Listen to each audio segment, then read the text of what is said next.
related to conifers. They are, even they don't look like conifers.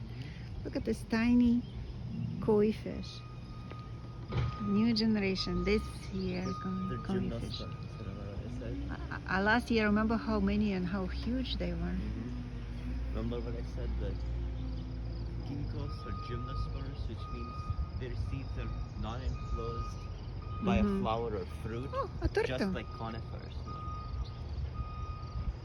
And they're almost 200 million years old. 200 million. Oh, look at this. Big group of koi fish. Real small, like tadpoles.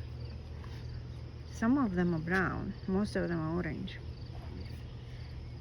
Are they all born orange and then they change color? They look like young koi fish. It is. It's young.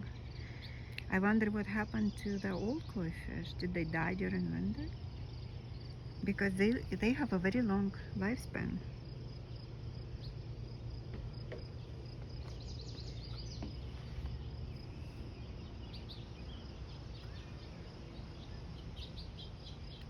It's a beautiful garden.